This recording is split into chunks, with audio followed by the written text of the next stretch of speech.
All right, welcome back to HiFly Radio. So bam, yeah. So Clico Madness, this is the tail cone.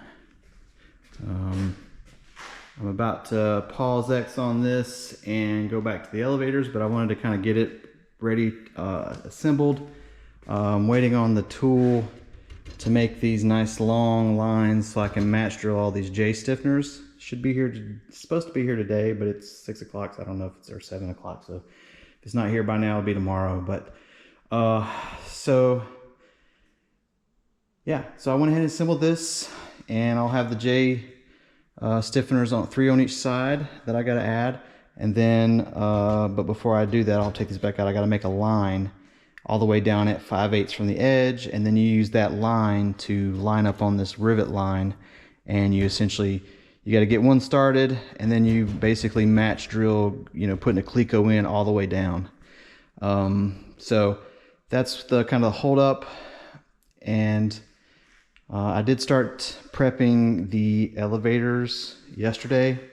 Some of the little parts I deburred and everything, and my plan is, once I get the, probably tomorrow, I'm gonna jump back on the elevators and finish the elevators, and then I'll come back to the tail cone. I don't like jumping around, because then I start kind of getting all over the place, and I just don't like that. I like to go one step at a time and knock it out. But I did make, I had to make another bracket.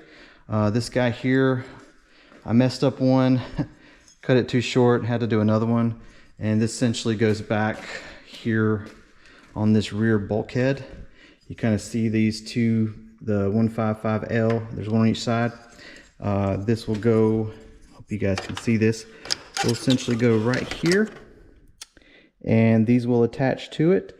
And you can, those 4 holes, 1, 2, 3, 4, I'll match drill this back area, and it's just kind of a way to stiffen up in this rear area. And yeah. Another thing I did, I've seen a lot of people have issues with these bottom sections because it's so curved, getting the Clicos in there, and coming in from this side makes it easier versus on the outside. But what I will do when I take this back apart is I'll do what I did with this one. I'll go ahead and pre-shape those tabs along the radius part, and you put like a little bend. I take the fluting tool and I flip it over and do kind of like a reverse flute, but it bends it to the angle of the fuselage. So it bends it a little bit like that instead of having a flat tab, and it makes it sit in there nicely, and it fits much better. The Clicos go in, things like that. So something I learned. I was going to do it before I put anything in, but like I said, I kind of get going. But I got some more Clicos ordered because I know I'm going to run out. I got another 100 Clicos coming in, because like I said, that's, good Lord, that's probably, it's a couple hundred on each side. So, and there's 3 sides to do. So it's going to add up. I'm going to run out. And what a lot of people do is they'll start skipping those, but I just feel that it might be better to kind of get a perfect drill on this. So I went ahead and ordered some extra Clicos. So yeah, so there you go. Oh, and I gotta put this on my head. Something that everybody may know, but I didn't until today.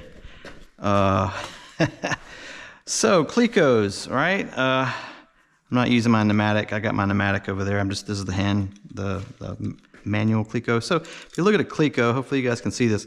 There's this little end on it, and it's like a little, what slides in the middle. And then as you squeeze this, it retracts. It pushes the pins forward, and then you can kind of see when it comes back. So kind of a quick little trick is use that little pin, get it in the hole, get the thing on it, and then just press and push. I was like, oh my God, that's so easy. And it guides it in instead of trying to like, kind of fight it and get it in there. You just use the little end on it and stick that in and then squeeze, and it goes right in. So, yeah, there's your hi-fi tip of the day. But yeah, so it's coming along.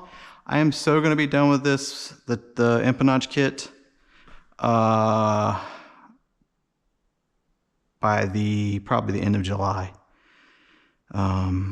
So there's going to be a lot of downtime waiting to save up, because I have really just got started on saving up for the fuselage kit, and the fuselage is this length plus a half more. So you're looking, you know, if you kind of get an idea, it's going to be massive. So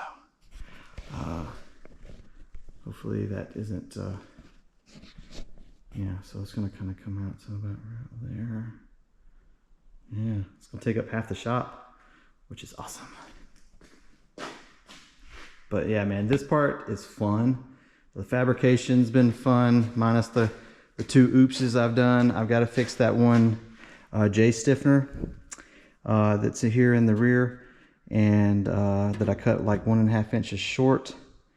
And instead of doing, you know, the kind of the splice up here where you know, you'd have to go between a bulkhead to bulkhead, which is their intent, with the piece that you put on top. So you cut it in the middle, and then you run a stiffener between the 2 bulkheads. It's much shorter of a piece to do here.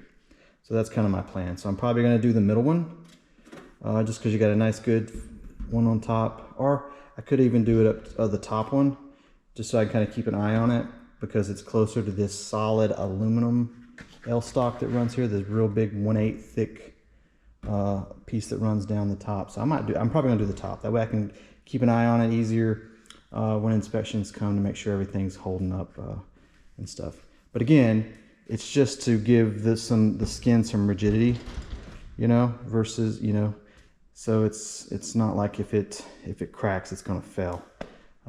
So you'd have to have the entire skin fail, all the other stiffeners, this really thick piece of aluminum. But hey, man, it's you know, flight critical stuff you don't want to go messing with, and you know, you don't want to have any guesses, so you want to do it right, and make sure it's right. So besides, it's not your life, it's everybody else. Well, it can be just your life, but if you got people flying with you, it's their lives too. So you need to respect aviation, because the minute you don't, it'll kill you. Trust me, I know that from experience. And so I've got this rivet hole right here. Don't know what the hell that's for. If anybody knows, let me know. I don't know if it has anything to do with the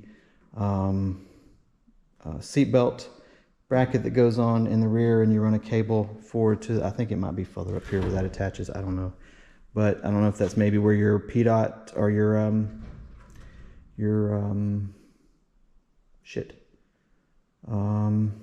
dang it. Why am I drawing a blank on that? Static port goes, because you're gonna have one on each side, your static ports. But that just seems awful close to that bulkhead, so probably not. So I don't know what that one rivet hole on each side's for. But anyways, I'm gonna call it. I'm exhausted. Had to go back to work today after a nice long weekend, and it's like pulling teeth. Nothing worse than hating what you do for a living. I mean, it could be worse, but you know, I'm fortunate to have a job right now with how things are. But still, man, it's just, I'm doing what I said I would never do. Sitting in a cubicle, still supporting the warfighter though. You know, I got, you know, active duty units and National Guard units, Apache units that I'm supporting and making sure they're taken care of. So, you know, there's some satisfaction in that.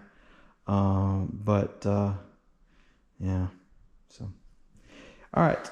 Don't forget to subscribe, give a thumbs up, thumbs down. And like I said, once this is done, I'll have a big waiting on things, because it just, man, everything keeps sucking up money. I need to get another vehicle for myself, for an everyday driver. And, you know, I'm trying to invest and keep my portfolio going. So hopefully I don't have to work until, you know, hopefully I can stop working before I'm too old to enjoy it. So it's really hard to do this, you know, because I don't have all those deep pockets. So maybe someday I can pick up some sponsors and we can, you know, make shit happen. So you guys have a good one. Cheers.